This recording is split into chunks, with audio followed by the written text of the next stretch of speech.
Le sujet d'aujourd'hui, c'est le traitement thyroïdien et le diagnostic de l'insuffisance thyroïdienne. Et c'est un sujet, évidemment, qui me tient particulièrement à cœur parce que nous traitons les insuffisances thyroïdiennes dans la famille depuis 4 générations. Donc aujourd'hui, on va parler du diagnostic de l'hypothyroïdie, puis on va voir qu'un des grands énigmes de l'humanité sera résolu aujourd'hui. Quelque chose où vous êtes posé des questions tous, d'ailleurs. Et migraine et hypothyroïdie, donc le docteur Emmanuel Chény, qui a énormément d'expérience avec le traitement de migraine, va vous raconter son expérience. Le docteur Benoît Claes, qui a écrit un livre sur la thyroïde qui a eu beaucoup de succès, va parler sur la thyroïde Hashimoto, parce qu'il y a de plus en plus de ces maladies auto-immunitaires. Puis je vais parler du traitement de l'hypothyroïdie de l'adulte. Et puis il y aura un cas patient très fascinant qui sera donné par le docteur Stéphane Résimond. Et puis on aura des cas pratiques. Thérèse Hertog, ma sœur, ne sera pas là, mais les autres orateurs sont là pour aider à des cas pratiques. C'est pour ça qu'on a remis le podium. Il avait disparu parce que ça vaut vraiment la peine. Alors, donc on a une tradition familiale qui est depuis 136 ans dans la famille. Et ceci est, disons, mon illustre arrière-grand-père, qui en fait était le vice-président de l'Académie royale de médecine, ce qui était très exceptionnel aussi à cette époque qu'un médecin qui n'était pas lié aux universités devienne vice-président. Il a écrit plusieurs livres qui ont vraiment fait tilt chez beaucoup de médecins, entre autres aux États-Unis. C'est lui qui a vraiment lancé les traitements hypothyroïdiens aux États-Unis. Donc moi je suis plutôt un pâle successeur encore. Et donc moi-même j'ai écrit une newsletter là-dessus et j'ai dans mon Hormone Handbook beaucoup d'informations sur la thyroïde et je crois avoir pu travailler un peu plus loin dans l'hypothyroïdie avec toutes les techniques modernes et aussi les notions et les nouvelles informations que nous avons. J'ai aussi ma sœur Thérèse qui n'a pas pu venir ici, malheureusement, que j'aurais voulu vous présenter, qui travaille dans la même direction. Et donc du point de vue thyroïdien, s'il y a un traitement qui a peut-être priorité sur les autres traitements, c'est le traitement thyroïdien. Ceci est vraiment, je trouve, le plus important présentation de notre formation, parce que c'est souvent le premier traitement à commencer et c'est un traitement qui peut stimuler tout le système hormonal. Donc vous pouvez déjà corriger beaucoup rien qu'en traitant l'insuffisance thyroïdienne. Et regardons quelques notions avant d'aller plus loin. Mais donc, il y a la glande thyroïde qui se trouve au niveau du cou et qui produit la majorité des hormones thyroïdiennes, enfin elle produit toutes les hormones thyroïdiennes, mais la T3, qui est l'hormone la plus active, n'est très peu sécrétée par la glande thyroïde. Et en fait, à partir de la T4, qui a 4 atomes d'iode, qui va libérer un au niveau du foie et du rein accessoirement, et on aura alors la formation de l'hormone thyroïdienne active se passera au foie. Donc si on n'a pas un bon foie, on ne pourra pas avoir une bonne thyroïde. Et la T3 est vraiment l'hormone des tissus cibles. Mais avant ça, il y a aussi une stimulation par TRH, Thyroid Releasing Hormone, dans l'hypothalamus, qui est la partie mauve tout à fait au-dessus. Et le petit boule en dessous, c'est l'hypophyse qui fabrique la TSH. Donc, si on a quelque part un problème là-dedans, on aura une absence thyroïdienne. Mais qui n'a pas de problème avec l'âge dans un de ces axes, parce que rien ne reste intact avec l'âge, et on a donc, plus la personne avance en âge, plus il aura un besoin de corriger. Alors, quelles sont les actions principales du traitement thyroïdien? Eh bien, l'action qui va le plus épater, c'est le fait qu'elle stimule la plupart des autres sécrétions hormonales. Elle peut stimuler la sécrétion d'hormones de croissance, probablement aussi celle des hormones du thymus, comme la thymosinine alpha 1, qui est une hormone exceptionnelle pour stimuler l'immunité. Quand vous êtes sous traitement, vous n'avez pratiquement plus une grippe, plus une infection, l'herpès chronique disparaît. Mais vous pouvez déjà avoir un effet très important immunitaire, justement, en donnant les hormones thyroïdiennes. Vous stimulez aussi la sécrétion des hormones surrénaliennes à condition de donner la juste dose et pas une dose trop forte. L'insuline est aussi améliorée, pas l'excès d'insuline, mais quand il y a trop peu, en tout cas, c'est amélioré par la thyroïde. L'IGF-1 est plus sécrété, qui est l'hormone principale pour inverser le vieillissement, plus importante encore que l'hormone de croissance. Et alors, il y a les hormones sexuelles qui sont aussi, dont leur sécrétion est aussi stimulée par l'hormone thyroïdienne. Donc, quand vous avez fait ça, vous allez restimuler le système endocrinien. Évidemment, plus la personne avance en âge, plus tous ces autres tissus périphériques et ces glandes endocrines périphériques sont disons, devenues paresseuses, moins vous savez les stimuler et plus vous aurez besoin de donner aussi les autres hormones. Mais chez l'enfant, par exemple, si nous donnons un traitement hormonal, c'est souvent plutôt un traitement thyroïdien et suffit pour améliorer tout le système endocrinien chez la plupart. Alors, une autre action très importante, c'est que c'est une thérapie qui va ouvrir les capillaires et stimuler l'apport de sanguin vers les tissus. Donc d'abord, elle va stimuler le débit cardiaque et on aura donc du sang partout. Mais elle va aussi ouvrir les capillaires. Alors il faut savoir qu'on ne peut pratiquement pas être malade à un organe si tous les capillaires sont ouverts autour de cet organe. Et les organes malades ont en général des capillaires bien fermés. Et alors il existe un médecin, le médecin de Lénine, son nom commence avec un S, Simonovitch, mais je ne crois pas que c'est tout à fait ce nom-là.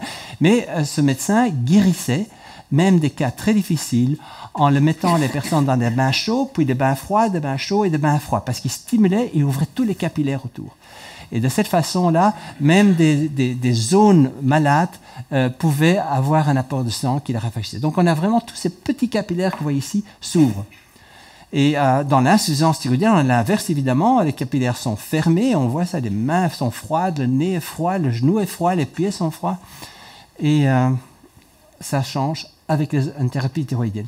Alors c'est aussi une hormone qui stimule la plupart des réactions métaboliques. Elle va augmenter la température et toutes ces réactions métaboliques vont commencer à fonctionner de plus en plus. Et quand vous avez d'ailleurs trop d'hormones thyroïdiennes, vous avez un excès de chaleur parce qu'il y a tellement de métabolisme. Mais donc c'est l'hormone numéro 1 également pour stimuler le métabolisme, la consommation des calories, mais aussi la capacité d'avoir des réactions et d'évoluer. Alors c'est aussi, et ça c'est très important, c'est une action très importante, c'est une thérapie qui va nettoyer le corps, dans le sens où, lorsqu'il y a trop peu d'hormones thyroïdiennes, les crasses s'entassent, les mucopolysaccharides dégénèrent et ça devient une sorte de myxœdème, et c'est en fait des tas de déchets entre les cellules et dans les cellules. Et les hormones thyroïdiennes vont stimuler le système d'évacuation et ça va nettoyer le corps à tous les endroits, pas seulement au niveau de la peau, hein, donc à l'intérieur aussi. Donc c'est pour ça que les gens dégonflent, les patients dégonflent lorsqu'on donne ce genre de thérapie. Alors donc vous avez ces 4 actions principales qu'il faut toujours avoir en mémoire, que vous allez faire beaucoup de bien à cette personne. Vous allez stimuler les sécrétions hormonales, vous allez stimuler l'apport de sang et de nutriments vers les cellules, vous allez stimuler les réactions métaboliques et l'évacuation des déchets. Et avec ça, vous avez déjà une idée de ce que va donner ce traitement fondamental. Alors, les traitements que nous donnons, c'est dans une catégorie assez élevée fondée sur les preuves. Donc, on a beaucoup contesté les traitements hormonaux n'ont pas de preuves. Ce n'est pas du tout vrai. C'est tout à fait l'inverse. Pour 2 raisons. C'est très simple. Ce sont des molécules de notre corps qui sont étudiées depuis, en moyenne, 70 ans, 70 ans, dépendant du pays dans lequel vous êtes. Et on n'a pas ça avec les nouvelles molécules. Vous avez très peu d'études sérieuses avec les nouvelles molécules qui viennent sur le marché et qui n'appartiennent même pas au corps. C'est 15, 20 ans et puis la firme laisse tomber, elle axe son marché sur d'autres molécules. Et donc, en plus, la raison pour laquelle il y a beaucoup plus d'études, c'est parce que c'est pas exclusivement réservé à une firme qui va faire les études. C'est toutes des institutions un peu partout dans le monde qui font faire des études. Et parmi les études les mieux cotées, on trouve pour les hormones thyroïdiennes 158 études contre les par placebo, presque toutes en double insu, et la majorité aussi chez l'adulte. Donc on a vraiment un traitement qui font... Parce que le Viagra, quand il a été mis sur le marché, il y avait une seule étude sur la banque de données PubMed principale, une seule étude avant que le Viagra soit sur le marché, 2 ans avant, mais donc dans les années avant, il n'y avait qu'une seule étude avec 12 participants. Et ça, ce n'est pas le cas avec les hormones thyroïdiennes, vous avez beaucoup plus de participants dans ces études. Donc c'est vraiment quelque chose de très sérieux. Alors, ici, vous allez commencer à vous interroger. Quelle est la fréquence des carences thyroïdiennes? Eh bien, la fréquence est très importante, et ce n'est pas moi qui le dis. Selon les études scientifiques, on suggère que la fréquence réelle d'hypothyroïdie dans la population serait de 50 à 80% dans une population. Pourquoi? Qu'est-ce que les études disent?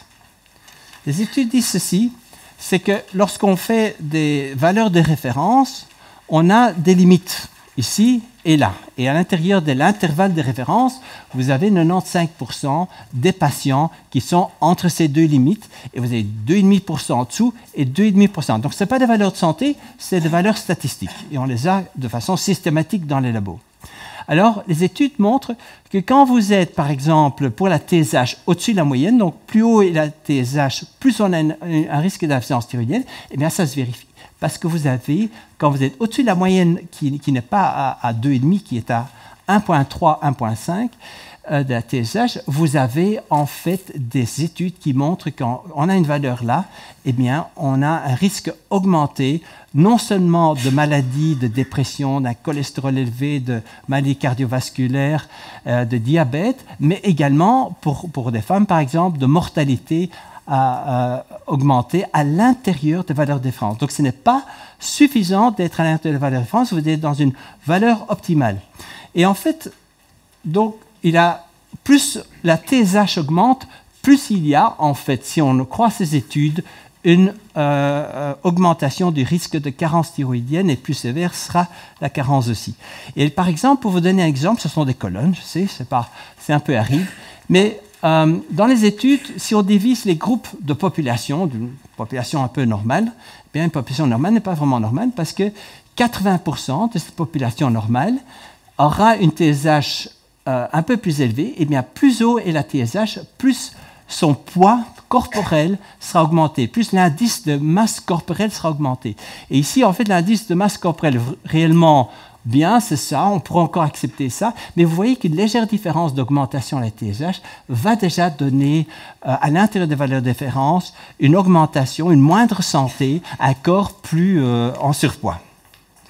Et alors, pour la T4, qui est l'hormone thyroïdienne, c'est un peu l'inverse, plus haut est les hormones thyroïdiennes, au contraire, moins vous avez un risque d'obésité ou d'indice de masse corporelle élevé. Mais donc, vous voyez qu'en fait, il n'y a que 20% de la population qui se trouve dans une zone suffisante. Et donc, pour la T4, beaucoup d'études montrent qu'il faut être plutôt au normal, pour la T3 au milieu de la valeur, l'intervalle de référence, et la TSH plutôt le plus bas possible. En fait, même les études montrent qu'il faut presque être à 0,4 de TSH pour avoir pas de risque de surpoids. Alors, il y a aussi un risque, par exemple, de ceux qui ont des nodules thyroïdiens, plus haut est cette TSH, plus ils ont un risque de cancer thyroïdien. Et donc, c'est les cas des valeurs basses qui n'en ont pas en principe. Donc, alors, il y a aussi une augmentation de fréquence de l'hypothyroïdie avec l'âge, parce que les études montrent que la TSH diminue avec l'âge par affaiblissement de l'hypophyse, donc ce n'est pas parce qu'il y a moins d'incidence thyroïdienne, et on voit qu'en effet, les hormones thyroïdiennes diminuent d'environ 25 à 20% avec l'âge, mais ce petit peut faire une grosse différence. On a vu que pour la T4, par exemple, vous avez une diminution de 2 ou 3% de la T4, l'hormone T4, et vous avez alors un risque d'obésité avec syndrome métabolique, ça veut dire que la personne a une obésité du ventre, abdominale, plus une tension élevée ou bien un sucre élevé, et donc elle a plus en plus de ces différentes caractéristiques qui sont néfastes à mesure qu'il n'y a que des tout petits pourcentages de différence. Et vous voyez que dans les cellules cibles, à partir de l'âge de 31 ans, on a une diminution assez importante des récepteurs dans les cellules pour la T3, pour l'hormone thyroïdienne active. Donc c'est difficile, même avec un taux normal dans le sang, ou acceptable ou même optimal dans le sang, avec des récepteurs plus bas, vous avez une insuffisance thyroïdienne en fait, avec l'âge qui s'installe dans la cellule. Donc, comment est-ce qu'on peut vraiment alors faire les diagnostics d'insuffisance thyroïdienne? Eh bien, il faut toujours, et certainement pour la thyroïde, mais c'est aussi valable, faire un examen clinique et interroger le patient. Et quand on a, en fait, quand on a une insuffisance hormonale, on a toutes les différentes parties du corps qui vont montrer des signes de déficience. Et ça, c'est très important pour le médecin qui traite parce que parfois, avec la prise de sang, vous ne savez pas quoi faire. Vous ne savez pas s'il y a trop peu, ou ça a l'air plus ou moins, mais à l'examen clinique, il ne vous trahit pas. Il montre si le traitement est excessif ou il montre si le traitement est insuffisant. Il y a vraiment des signes caractéristiques qui valent la peine d'être appris. Et donc, pour faire un diagnostic, je vous propose pas seulement de faire un diagnostic à base de tests de sang, mais également les urines de 24 heures. Dans les urines de 24 heures, vous avez les hormones thyroïdiennes qu'on peut doser, et ces tests, surtout celui de la T3 dans les urines, parce que ça c'est l'hormone qui est 10 fois plus active que la T4 et les autres hormones, eh bien ce test est en relation. Donc plus bas est ce taux dans les urines de 24 heures, plus il y a des signes, des plaintes et des signes physiques d'insuffisance thyroïdienne. Donc, ces deux tests, mais également et toujours, et d'ailleurs c'est même une obligation, parce que j'ai été moi-même comme conseiller à l'ordre, c'est une obligation d'avoir toujours un examen clinique et une anamnèse clinique. Et ce n'est pas seulement par obligation, parce que ça vous aide vraiment en interrogeant si le patient a certaines plaintes typiques de trop ou trop peu d'hormones thyroïdiennes. Et alors, il y a aussi, il faut oublier, le traitement est confirmé par ce qu'on appelle l'essai thérapeutique. Et donc, par exemple, j'interviens souvent dans des expertises pour défendre des médecins devant l'ordre des médecins ou d'autres institutions. Par exemple, je fais ça aujourd'hui pour un médecin à Singapour. Eh bien, je lui ai montré comment il devait se défendre. Il devait citer les plaintes, citer les signes physiques qui ont apporté au diagnostic et aussi que l'essai thérapeutique, il a d'abord fait ce traitement et puis il a fait un autre parce qu'il était mieux. C'est excellent de présenter cette façon de faire parce que cela est incontestable. Alors, le déficit thyroïdien, avant de voir quels sont les signes et les plaintes, il y a quelque chose de très spécifique à l'insuffisance thyroïdienne. C'est que la clinique, les problèmes qu'on a avec l'insuffisance thyroïdienne surviennent beaucoup plus à un certain moment de la journée. Et ce moment de la journée, c'est au lever. C'est dès le lever qu'on a le plus de problèmes. Et alors, tout doucement, ça diminue. Et si en bougeant, ça va mieux parce qu'on active sa circulation sang. En fait, le sang circule lentement dans l'insuffisance thyroïdienne quand on est au repos.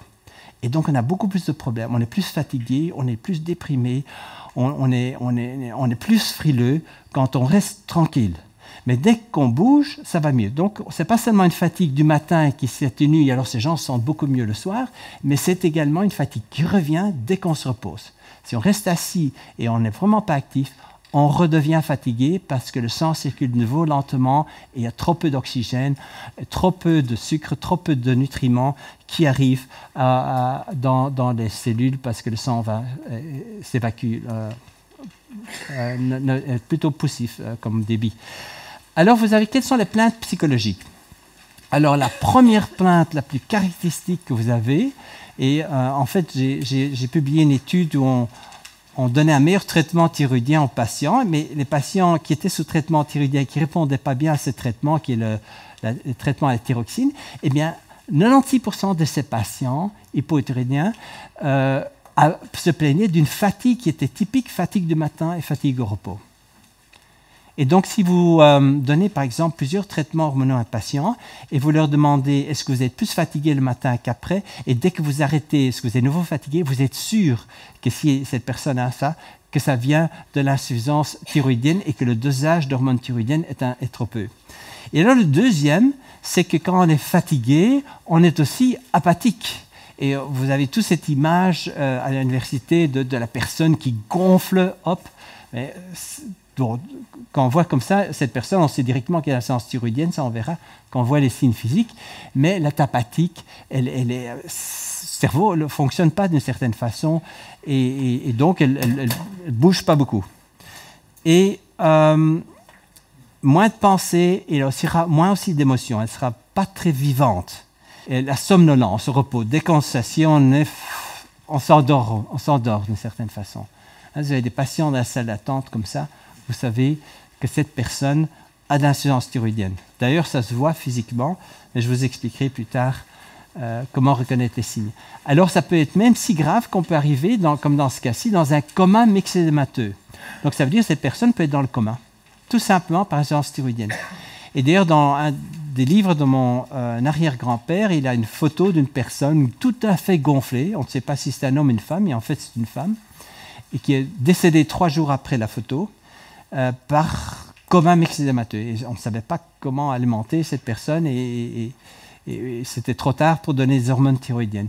Mais donc, ça peut être grave au point où on peut en mourir. Et dans ce coma, en fait, ils n'ont pas d'émotion, ils n'ont pas de pensée. C'est vraiment une plante humaine. on a des cas comme ça dans le temps. Maintenant, on les détecte plus rapidement. Hein. Mais je ne sais pas si on détecte tellement, hein, parce que pour l'instant, j'ai dû intervenir pour une patiente qui était en Irlande, que j'avais jamais vue, mais qui avait été vue par un de mes médecins, parce qu'elle était en insuffisance très grave, un peu en hormones thyroïdiennes, mais surtout en cortisol, et ils étaient dans un état catatonique, et on ne reconnaît plus. Et cette personne passe 8 mois dans son lit.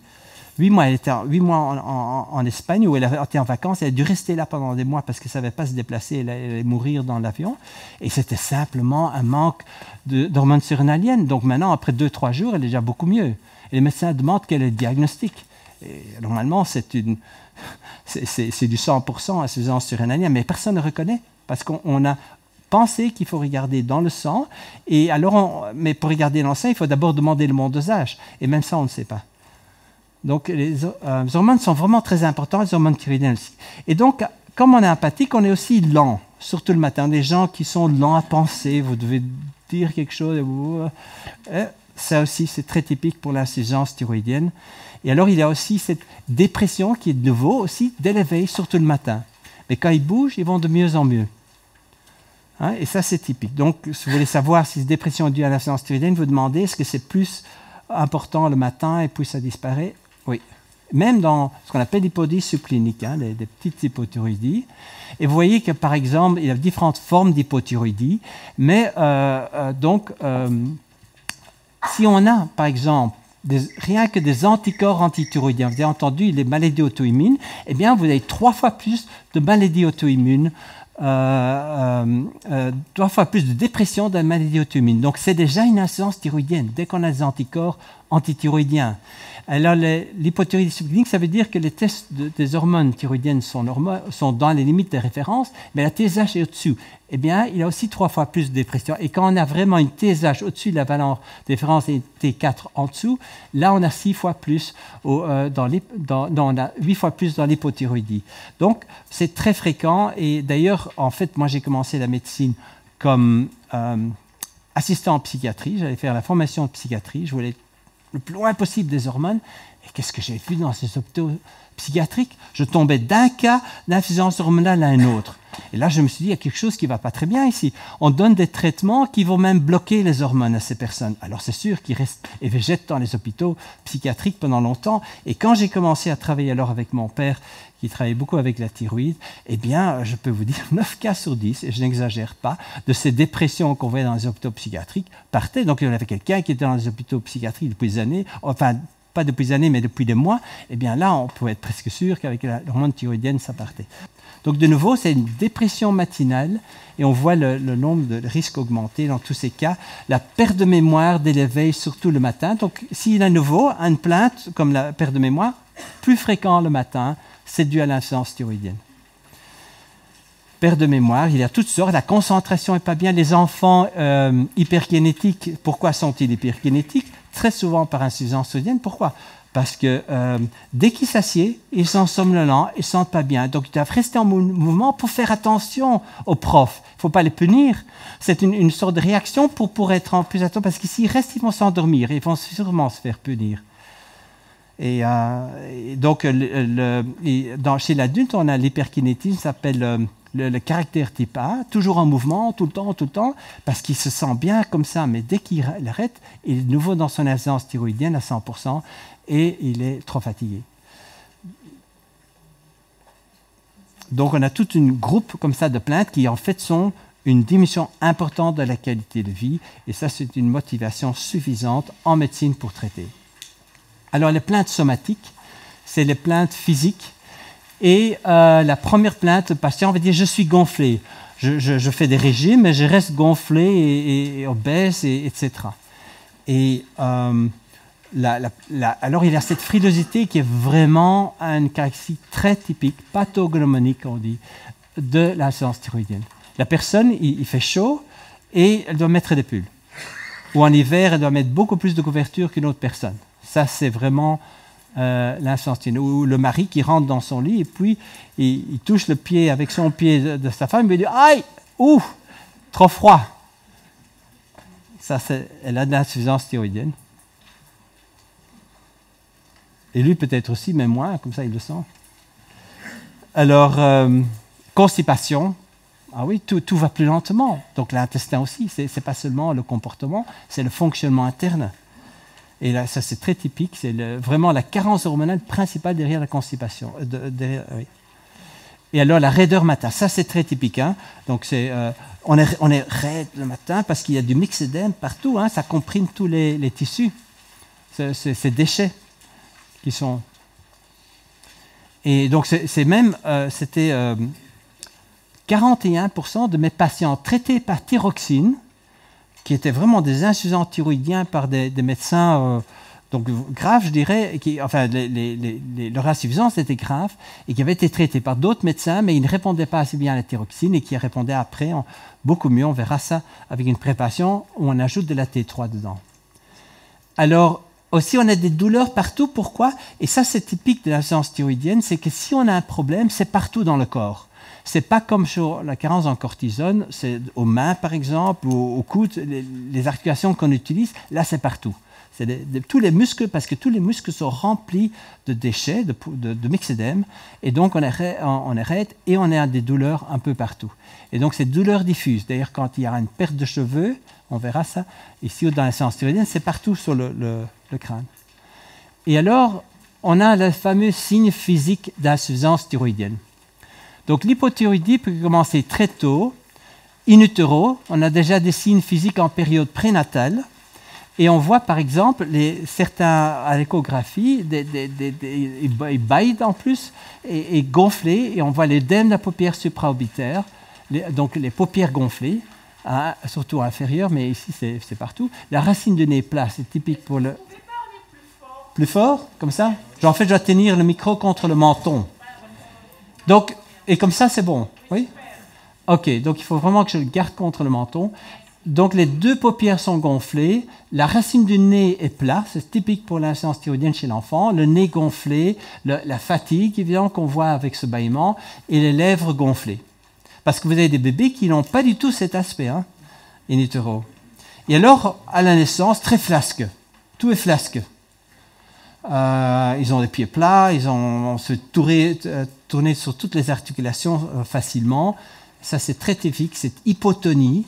Et alors, quand il grandit, on voit cette racine du nez plat. Ce n'est pas une histoire raciale, hein, les Asiatiques avec le nez plat. Vous voyez, c'est une insuffisance thyroïdienne pour la plupart. Ça a peut-être quelque chose de racial. Mais c'est surtout de l'insuffisance thyroïdienne. Ils ont aussi la conformation de corps. Et je donne des présentations souvent en Asie. Et alors, si on a deux frères, il y en a un qui a mangé beaucoup de soja avec le génistein qui bloque la thyroïde. Et bien celui-là, il aura un nez beaucoup plus plat et la racine du nez plus plat. Et il sera plus gonflé et plus trapu. Alors, vous avez des sourcils rarifiés, surtout à l'externe. L'œdème suborbitaire, donc le gonflement de la paupière inférieure, et le visage pâle et bouffi. C'est l'insuffisance thyroïdienne. C'est clair, on le voit comme ça, et on sait que cette fille, en fait, va fort améliorer avec le traitement, et va changer d'aspect physique. Et d'ailleurs, vous voyez ici comment ils ont aussi de l'énurésie, hein, très très long, parfois jusqu'à 15 ans, 16 ans, et alors les pieds plats, le nez, les mains, les genoux, pieds sont tout très froids, et alors il a cette hyperlordose, c'est nouveau parce que les ligaments sont trop relâchés. Et ça, c'est vraiment typique, un ligament relâché, insuffisance thyroïdienne en enfance. Et alors, il y a aussi chez l'enfant souvent une sorte de pilosité très typiquement au-dessus, derrière dans le cou. Ce n'est pas à tous les cas, mais c'est quand même. Ici, vous voyez, il a aussi une puberté retardée, elle a 16 ans et pas encore fort formée. Et alors, cette hypoïdie accélère le vieillissement. On apparaît plus âgé parce que gonflé et pas très actif. Mais vous voyez qu'on a les mêmes caractéristiques de gonflement, quel que soit l'âge. Ce n'est pas très difficile, une fois qu'on connaît les signes, on peut les voir à tous les âges. Et donc chez l'adulte, typiquement, on a cette perte de cheveux diffuse, donc ce n'est pas seulement un endroit, c'est un peu partout, cheveux secs et épais, et rugueux, donc ils sont un peu plus épais, ce n'est pas des cheveux, mais ils sont fragiles. Et on voit les paupières inférieures gonflées, les joues gonflées, le visage bouffi, lèvres épaisses, surtout dans la partie médiane. Hein, et ici aussi, on voit qu'en fait, il manque un peu de cheveux ici. Il a perdu les cheveux, et les joues sont gonflées, paupières inférieures. Alors j'ai des photos de toutes ces personnes, pratiquement toutes ces personnes, avant et après. Et alors ça dégonfle tout à fait en quelques mois de temps, hein, ça va très vite. La langue peut être trop grande, gonflée et plus large par myxédème. Et alors on peut avoir aussi un goitre par exemple. Hein, à chaque goitre, il faut quand même se dire que comme ça diminue avec les hormones thyroïdiennes, que c'est une insuffisance thyroïdienne dans la plupart des cas. Pas tous, il y a parfois un excès d'hormones thyroïdiennes, mais c'est jamais très long. C'est pas toute la vie alors. Donc on a un surpoids avec un ventre gonflé et ballonné, donc on voit ce ballonnement un peu partout. Et les mains sont gonflées ici. Et alors les mains aussi ont une couleur un peu bleu-rouge, acrocyanose. La cyanose, parce qu'il n'y a pas assez d'oxygène, il n'y a pas assez d'hémoglobine, enfin disons qu'il y a du CO2 et pas assez d'oxygène. Alors les ongles sont typiquement cassants, avec parfois un peu d'infection mycotique dessus, mais ils sont cassants avec plusieurs couches. On voit qu'il y a plusieurs couches. Ça c'est typique de l'insuffisance thyroïdienne. Ils sont fendillés en plusieurs couches. Et on a aussi, par exemple, ici, on peut avoir un manque. Vous voyez, la lunule, normalement, elle a une lunule comme ça. On en avait dans la première parce que un patient n'a pas tous les signes. Hein, mais on a un tout petit peu de lunule ici quand même. Hein, mais ça peut aussi disparaître dans l'insuffisance thyroïdienne parce qu'il n'a pas, ça ne pousse pas. C'est là que ça commence à pousser. Donc un ongle pousse en 6 mois de temps, un ongle du doigt en tous les cas, 8 mois pour l'orteil, mais c'est plus long. C'est beaucoup plus long à pousser. Et on a aussi des petites brisures comme ça. On peut avoir des petites brisures un peu partout. Hein. Ça casse facilement. Ça, c'est typique de l'insuffisance thyroïdienne. Donc rien que sur base d'un ongle, on peut déjà faire un diagnostic. Et alors, les mollets sont plus larges par myxédème. Hein. Donc les mollets, ce n'est pas par l'exercice physique ou par des cures d'amaigrissement qu'on perd. Au contraire, les cures d'amaigrissement vont agrandir ça. Et alors, les pieds froids, acrocyanose, talons, on voit ici le réflexe achillien qu'il faut faire, mais donc aussi les crevasses et côté jaunâtre, c'est une accumulation de bêta-carotène. Et alors, on doit faire le réflexe du marteau, qui permet donc de faire un réflexe qu'on a très lent, mais avec un peu de chance, on pourra faire un examen. Allez voir un des plus grands énigmes de la peinture. Et c'est une publication, ce n'est pas moi qui l'ai dit, une publication maintenant de septembre 2018 de la célèbre Mayo Clinic, qui est considérée la clinique numéro 1 au monde, la meilleure médicalement. Alors, comment expliquer le sourire, le regard énigmatique de la Joconde? Vous avez tous la Joconde, mais vous n'avez probablement, ni moi, jamais bien regardé la Joconde, en tout cas pas en connaissance médicale. Et alors, donc, en fait, la Joconde, elle s'appelle Lisa Gherardini. De là, Lisa, Mona Lisa, et Madame Lisa, mais elle était aussi mariée à Francesco del Giocondo, de là le nom Joconde. Et quand on la regarde, qu'est-ce qu'on voit? De l'insuffisance thyroïdienne. Grave. Les paupières gonflées, le sourcil est même pratiquement tout à fait disparu. La pâleur, et c'est une pâleur jaunâtre par accumulation de bêta-carotène. Donc le bêta-carotène, c'est la provitamine A. Et elle doit se transformer en vitamine A. Mais cette transformation dépend des hormones thyroïdiennes. Donc on n'a pas assez, on accumule un ton jaunâtre. Et son ton est jaunâtre un peu partout. Et apparemment, on a l'impression qu'il y a un goitre. Et dans cette époque, il y avait beaucoup de goitres sur les peintures. Donc il y avait probablement beaucoup d'insuffisance thyroïdienne. Et alors, on voit aussi qu'il a un xanthelasme, une accumulation à l'intérieur. On voit ça pas très bien, mais au niveau ici, de la racine, enfin, ici, la racine du nez, enfin, on a une accumulation de cholestérol. Et alors, le visage est finalement bouffi. Donc, les cheveux amincis et crépus, bon, ça, c'est pas tout à fait, ça, c'est par insuffisance en hormones féminines, en fait. Mais on a assez de signes. On a une personne ici en insuffisance thyroïdienne, ça, c'est clair. Et les mains, quand on regarde les mains, il y a aussi une accumulation de graisse et elles ont l'air un peu gonflées. Et aussi jaunâtres. Donc, les auteurs de cette étude ont été étudier la région. Et on voit que la région, c'est ici, environ Florence, c'est là qu'elle a été peinte. Et c'était une région qui est pauvre en iode. Et où il y avait beaucoup de goitres, en tout cas dans le temps. Et elle avait aussi donné naissance à un enfant, et on sait qu'il y a souvent des insuffisances thyroïdiennes qui se déclarent après un accouchement. Et donc ce sourire mystérieux est probablement une sorte de retard psychomoteur et faiblesse musculaire. Donc c'est moins romantique ou moins...